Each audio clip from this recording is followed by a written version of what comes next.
नमस्ते दोस्तों, स्वागत है आपके अपने YouTube channel Aradhana and blogs पे। दोस्तों आप लोग कैसे हैं? तो उम्मीद करती हूँ कि आप लोग ठीक होंगे, अच्छे होंगे, स्वस्थ होंगे। दोस्तों आज की वीडियो में हम बात करेंगे कि हम अगर हर दिन पूजा पाठ करते हैं लेकिन हमारे जीवन में कष्ट जाने का नाम ही नहीं ले रहा है, तो हम कहीं ना कहीं ये सारी गलतियाँ करते हैं, जो कि हम आगे आज इस वीडियो में जानेंगे कि हम कौन कौन सी गलतियाँ करते हैं, जिन गलतियों के कारण हमारी पूजा जो है उसका पूर्ण फल हमें प्राप्त नहीं होता है और पूजा लगती भी नहीं है। तो चलिए दोस्तों वीडियो को शुरू करते हैं और जान लेते हैं एक एक करके सारी बातों को कि कौन कौन सी गलतियां हम जाने अनजाने में कर देते हैं, जिनकी वजह से हम लाख पूजा पाठ करते हैं तो भी उसका फल हमें नहीं मिलता है। तो दोस्तों इसमें सबसे पहला है आपके कि देखिए दोस्तों, बातें तो बहुत छोटी छोटी हैं जो कि हर किसी को समझ में आती है, लेकिन आजकल के भाग दौड़ वाली जो हमारी लाइफस्टाइल है उसमें हम कहीं ना कहीं ये चीज़ें भूल जाते हैं या फिर मैनेज नहीं कर पाते हैं, जो कि मैनेज करना बहुत ही ज़रूरी है। सबसे पहला है कि हमें जो है कि जल्दी जगना चाहिए। दोस्तों हम मनुष्य को कभी भी सूर्य उदय के बाद नहीं जगना चाहिए। हमें कभी भी सूर्य उदय के पहले जग जाना चाहिए। भले ही हम रात में कितने भी लेट से सोए हों, कोई भी काम हो, थकान हो, जो भी हो, लेकिन हम जो है सूर्य उदय के पहले हमें जग जाना चाहिए। भले ही आप उसको मेंटेन करने के लिए आप दिन में 1 आध घंटा सो लें, लेकिन आप सुबह में जो है सूर्य उदय के पहले ज़रूर जग जाना चाहिए। दोस्तों सूर्य उदय के पहले जगना तो चाहिए ही, साथ ही साथ हमें सूर्य भगवान को अर्घ्य भी ज़रूर देना चाहिए। दोस्तों हमारे जीवन में सबसे बड़ा चीज़ जो होता है वो सूर्य ही तो होते हैं। दोस्तों ये कहा गया है कि जो सूर्य उदय के पहले अगर नहीं जगते हैं उनका भाग्य उदय कभी भी नहीं होता है। दोस्तों हमें सूर्य उदय से पहले जगना तो चाहिए ही, साथ ही साथ सूर्य उदय से पहले हमें स्नान करके और सूर्य भगवान को जल यानी कि अर्घ हमें ज़रूर दे देना चाहिए। दोस्तों कहीं न कहीं आजकल के भाग-दौड़ भरी लाइफ़स्टाइल में हम कहीं न कहीं ये गलती कर देते हैं कि दिन भर आजकल के खासकर जो बच्चे होते हैं वो पूरी रात जग के पढ़ाई करते हैं और सुबह में 9 बजे, 10 बजे, 11 बजे तक उठते हैं। जो बच्चे हॉस्टल में रहते हैं उनको तो जगाने वाला भी कोई नहीं होता है। अगर वो अलार्म से जग गए तो ठीक है, नहीं तो फिर कोई भी नहीं होता है। लेकिन घर पे जिनके बच्चे हैं, जो अपने माँ-बाप के पास रहते हैं, उन्हें उन माँ-बाप को चाहिए कि हम अपने बच्चों को थोड़ा-सा जल्दी जगाएँ और सूर्य भगवान को अर्घ्य देना हमें ज़रूर अपने बच्चों को सिखाना चाहिए। तो दोस्तों ये हो गया। और दोस्तों ये भी है कि हम सुबह जल्दी जग तो जाते हैं लेकिन हम जो है स्नान नहीं कर पाते हैं। घर में और भी जो महिलाएं हैं, जैसे कि बुजुर्ग महिला, मतलब बहुत बुजुर्ग है तो उनको परेशानी होती होगी, लेकिन जो स्वस्थ है मतलब महिला पुरुष, उनको जो है बहुत ज़्यादा लेट से स्नान नहीं करना चाहिए। हमें जितना जल्दी हो सके स्नान और अपना जो भी पूजा पाठ है कर लेना चाहिए। दोस्तों हमारे शास्त्रों में भी ऐसा कहा गया है कि हम मनुष्य को जो है कम से कम पंचदेव की पूजा जरूर करनी चाहिए। पंचदेव में जो है वो सूर्य सबसे पहले नंबर पे आते हैं, सूर्य भगवान। दोस्तों हम अगर किसी भी भगवान की पूजा करते हैं और अगर हम सूर्य भगवान को अर्घ नहीं देते हैं तो हमारे पूजा का कोई भी मतलब नहीं रह जाता है, वो हमारी पूजा जो है अधूरी मानी जाती है। इसलिए हमें सबसे पहले जो है सूर्य भगवान को अर्घ देने के बाद ही हमें किसी अन्य भगवान की पूजा करना चाहिए। पंचदेव में आते हैं सूर्य भगवान, भगवान गणेश, माता दुर्गा, विष्णु जी और शंकर भगवान।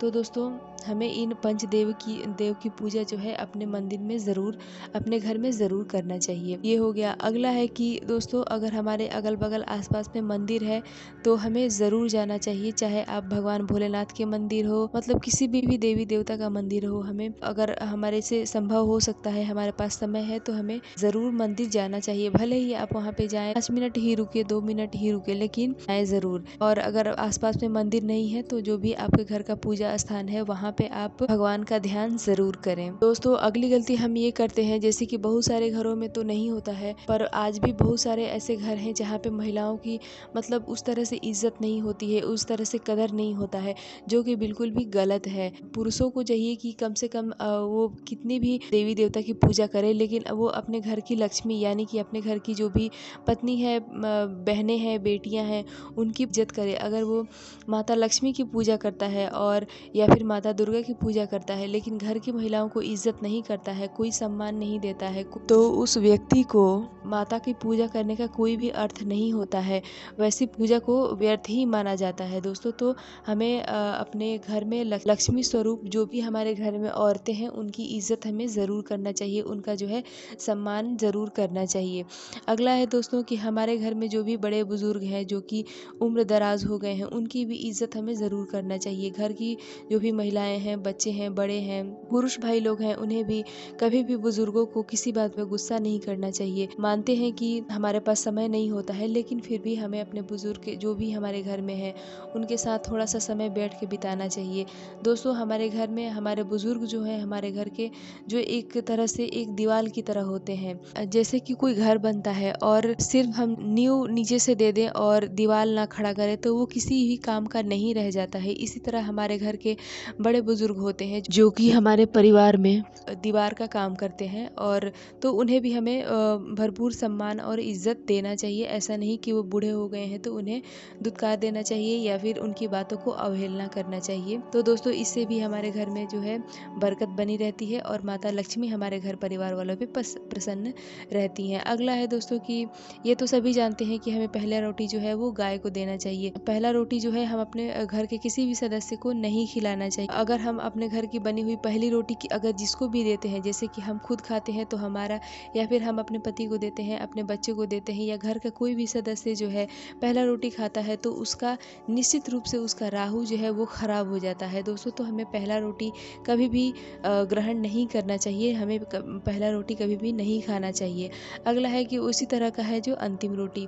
अंतिम रोटी जो है वो कुत्ते के नाम का होता है। तो आप कोई घर के अगल बगल कुत्ते को रोटी दें, और ये चीज़ ध्यान रखें कि आप काले कुत्ते को रोटी दें, लेकिन अगर आपके पास आसपास काले कुत्ते नहीं मिल पाते हैं तो आप किसी भी रंग के कुत्ते को रोटी दें, लेकिन रोटी ज़रूर देना चाहिए दोस्तों। कुत्ते को रोटी देने से जो है हमारे कुंडली में राहु, केतु, शनि जो भी अशांत रहते हैं वो अपनी अपनी स्थिति में बने रहते हैं, उनकी जो है शांति होती है। तो इसलिए दोस्तों हमें अपने घर का पहला रोटी जो है वो गाय के लिए और अंतिम रोटी जो है वो कुत्ते के लिए ज़रूर निकालना चाहिए, और गलती से भी हम अपने किसी भी सदस्य को, घर के सदस्य को नहीं खिलाना चाहिए।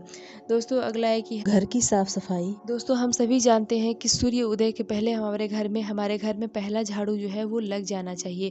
लेकिन दोस्तों ये आपको बातें मतलब बहुत कम ही देखने को, सुनने को मिलती है कि जो भी हमारे घर में जैसे सुबह के बाद वाली जो सफाई होती है उसका भी एक निश्चित समय हमें बनाना चाहिए। जैसे कि अब अगर हम हमारे घर में अगर 2 बार झाड़ू लगती है, जैसे कि अगर घर में हमारे छोटे बच्चे होते हैं तो घर काफ़ी जल्दी गंदा हो जाता है, तो उस समय को ना लें। लेकिन अगर आपके घर में बच्चे नहीं हैं तो भी आपके अपने घर में 2 बार तो झाड़ू लगता ही होगा, एक सूर्य उदय के पहले और सूर्य डूबने से पहले। दोस्तों सूर्य डूबने से पहले यानी कि आप 2:30 से 3 बजे, 4 बजे के आसपास आप अपने घर की सफाई करें।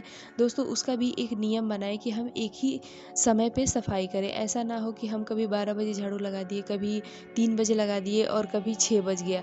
तो उसका भी एक निश्चित टाइम हमें फिक्स करके रखना चाहिए कि हमें शाम का झाड़ू जो है वो कब लगाना चाहिए। अगला नियम ये कहता है कि हम अगर सुबह में जो उठ जाते हैं तो हमें सुबह में कभी भी किसी भी बात पे लड़ाई झगड़ा नहीं करना चाहिए, किसी भी बात पे बहस जो है नहीं करना चाहिए। दोस्तों हमें सुबह में चाहिए कि हम अगर हमारे घर में पूजा पाठ हो रहा है तो तब तो बहुत ही अच्छा है, लेकिन अगर हम उतना सुबह में पूजा पाठ जो है नहीं कर पाते हैं, जैसे कि ऑफिस जाने वाले सदस्य होते हैं और स्कूल जाने वाले भी बच्चे होते हैं, ऐसे में हम उतना सुबह जो है पूजा पाठ नहीं कर पाते हैं, तो दोस्तों हमें ऐसे में क्या करना चाहिए कि आजकल तो हर किसी के हाथ में फ़ोन है, हर किसी के घर में 2-4 मोबाइल तो मिल ही जाता है।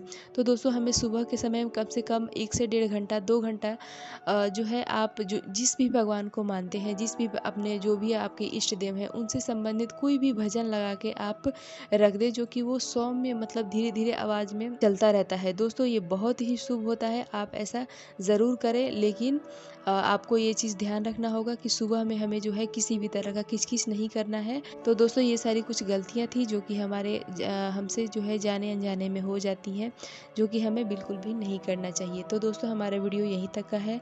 उम्मीद है कि आपको ये जानकारी अच्छी लगी होगी। अगर हमारी ये जानकारी अच्छी लगी है तो वीडियो को लाइक करके चैनल को सब्सक्राइब करें इसी तरह के और भी वीडियो के लिए। और अगर आपके मन में कोई सवाल है या वीडियो से संबंधित कोई सवाल है तो आप कमेंट करें, उसका रिप्लाई आपको 12 घंटे के अंदर ज़रूर मिलेगा। चलिए मिलती हूँ इसी तरह के एक और वीडियो के साथ, तब तक के लिए बाय।